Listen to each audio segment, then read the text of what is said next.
Masih bersama saya Sultan Rifandi dan juga Gus Yunan dalam program Interfaith hanya di Mata Milenial Indonesia TV, Matanya Indonesia. Tadi kita sudah beberapa bab lah ya, beberapa pembahasan juga kita sudah tanyakan kepada Gus Yunan mengenai bagaimana kemudian nasionalisme dalam pandangan Islam, sejarahnya dalam Nabi Muhammad SAW mengajarkan tentang rasa cinta tanah air. Tapi tadi sebelum ditutup tadi segmen sebelumnya saya menanyakan jika memang nasionalisme ini menjadi bagian dari ajaran agama Islam, pasti tidak berangkat dari ruang yang hampa, tidak berangkat dari ruang yang kosong, ada maksudnya, ada tujuan tertentunya, mungkin sesuai dengan demografi dari bangsa kita di Indonesia. Nah, apa sebenarnya tujuan yang memang betul-betul menjiwai dari cinta tanah air ini dalam Islam sebenarnya, Gus Yunan? Tujuan paling besarnya kan bahwa kita diciptakan oleh Allah sebagai khalifah, Mas Sultan. Nah, khalifah itu tadi seakar kata dengan konsep mustakhlafin, yaitu diamanahi. Diamanahi. Dititipkan mungkin ya Gus ya. Jadi raga jiwa kita seluruh alam semesta ini sama Sang Pencipta, sama Allah Subhanahu wa taala dititipkan kepada setiap manusia. Setiap kemanusiaan itu dititipkan ya. Nah, sehingga Islam tidak mengenal konsep eksploitasi berlebihan ya, terus penindasan orang terhadap orang lain, tapi adalah kebersamaan ya. Kebersamaan. Nah, itu semua nggak bisa terjadi kecuali dengan adanya rasa syukur terhadap adanya tanah air. Cinta kepada tanah air, merawat ini dan menitipkannya kepada generasi selanjutnya dalam keadaan baik. Generasi muda selanjutnya dari tahun ke tahun terus. Nah, ini yang harus terus kita rawat. Sebagaimana dinyatakan seperti Ibnu Khaldun misalnya dalam Muqaddimah itu ya, bahwa semua organisme itu tidak ada lahir, dewasa, kemudian tua dan bisa mati. Nah, ini tinggal perawatan kita ini ya, rasa ini, maka kita harus terus mendaur ulang kepada generasi-generasi penerus kita bahwa negara ini, bendera merah putih itu bisa tegak itu bukan tanpa pengorbanan sama sekali. Yang ini kita harus mengemasnya dan memasukkan kepada hati para generasi penerus kita bahwa cinta tanah air itu sesuatu yang alamiah, natural, tidak bertentangan sama sekali dengan agama Islam. Sudah. Apakah maaf saya potong Gus ya, di Indonesia Gus, kalau dalam konteks di Indonesia, apakah betul-betul berjalan mulus Gus antara nasionalisme, konsep nasionalisme dan ajaran agama Islam? Apa cukup sulit, ada benturan-benturan, bagaimana Gus? Kalau de facto dalam berdirinya negara kita ini kan sudah para alim ulama, kiai, bahkan habaib itu satu menyatu ya, kemudian dalam BPUPKI ya, terbentuknya itu, kemudian perumusan Piagam Jakarta, pembukaan UUD 45 dan sebagainya, itu ulama Indonesia sudah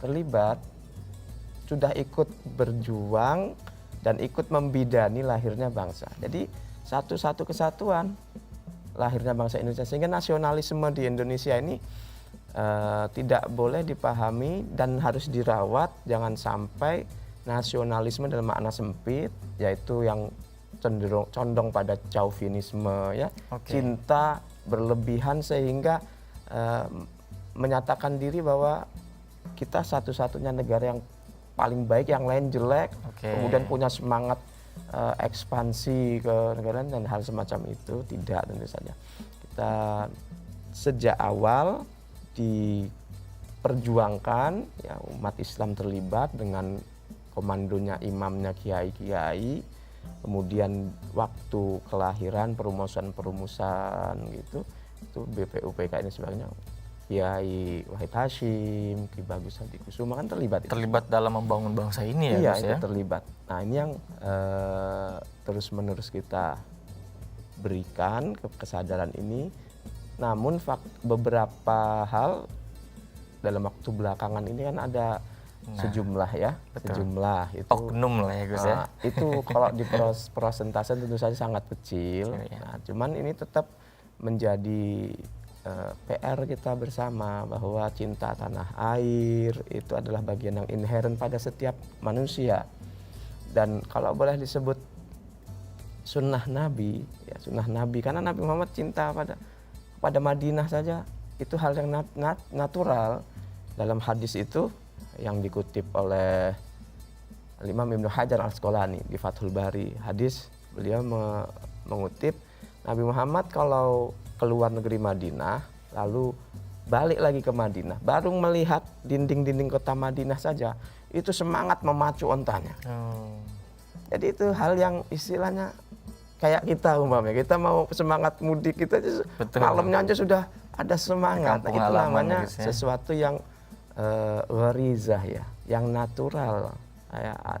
Kalau dalam instinktif dalam setiap makhluk Allah. Nah, tinggal kita membawanya dalam makna positif, jangan terjebak pada chauvinisme sehingga menegasikan atau klaim kebenaran paling hebat. Nah, namun itu pada zaman sekarang kan sejumlah sahabat kita atau warga negara kita juga ada yang kurang bisa merawat cinta tanah air, juga menduga bahwa berbenturan dengan agama Islam. Padahal sesungguhnya kan tidak. Betul. Agama Islam itu ada hal-hal yang universal, ada hal-hal yang bisa kita perlakukan secara lokal, begitu. Karena terlebih anak muda ya Gus ya. Iya. Sekarang kan model dakwah itu banyak sekali. Dan akhirnya banyak juga kita dengar hal-hal baru terkhusus tentang hal-hal yang memang ada di sekitar kita dibid'ah-bid'ahkan, tidak sesuai dengan ajaran agama Islam. Gimana kira-kira Gus? Ya tentu saja ini PR ya, PR para ulama, kiai, PR Gus Yunan.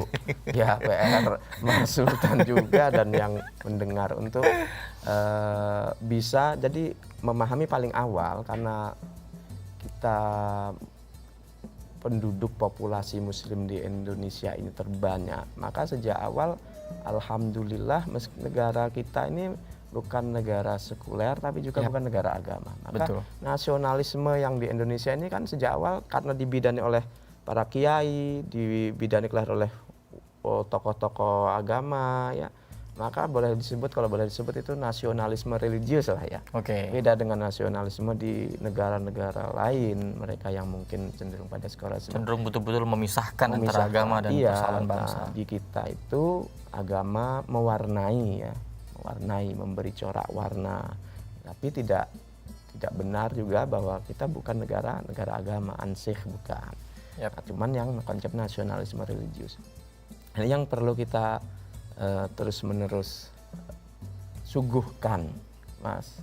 Suguhkan untuk yang belum terkena mengidap penyakit seperti ingin intoleran, radikal, kemudian menafikan bahwa negara Indonesia ini sesuatu yang terus mereka merasa negara Indonesia ini bertentangan dengan konsep yang disebut khalifahan dan sebagainya. Sesungguhnya ini yang perlu kita terus bangun, yang belum kena kita rawat dengan memberikan literasi baik tulisan maupun pendekatan pribadi, juga pendekatan kesejahteraan ya. Betul.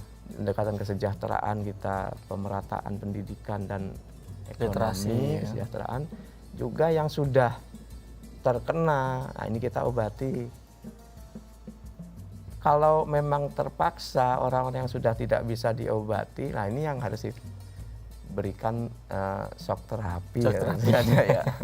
Karena sesungguhnya jika masih pada level pemikiran saja, Mas Sultan, itu sesuatu yang tidak bisa kita larang tentunya ya. Itu kan pemikiran. Tapi kalau sudah membuat gerak langkah nyata, ya. Nah itu berkonsolidasi gitu ya. itu yang tentu saja. Kalau hanya gerak pikiran, nah itu kan nanti kan kita bisa diskusi secara secara wacana, dan itu menyegarkan, menumbuhkan apa yang kurang pada cara bernegara kita, nasionalisme kita, mana sisi mana kita bisa dialog kalau dalam hal itu. Tentu kan untuk menangkal hal-hal tersebut ya Gus ya, terkait yang memisahkan, membentur-benturkan itu kan harus kita bentengi dengan kontribusi nyata terhadap masyarakat. Nah ini kan yang berkaitan dengan pertanyaan yang ingin saya tanyakan selanjutnya terkait tentu saja dalam membangun nasionalisme juga ada konsep ukhuwah dalam Islam. Nah bagaimana kemudian konsep ukhuwah ini juga bisa inherent dan relevan dengan nasionalisme bangsa kita? Tentu jangan dijawab sekarang, kita akan jawab di segmen berikutnya. Tetap di Interfaith hanya di Mata Milenial Indonesia TV, matanya Indonesia.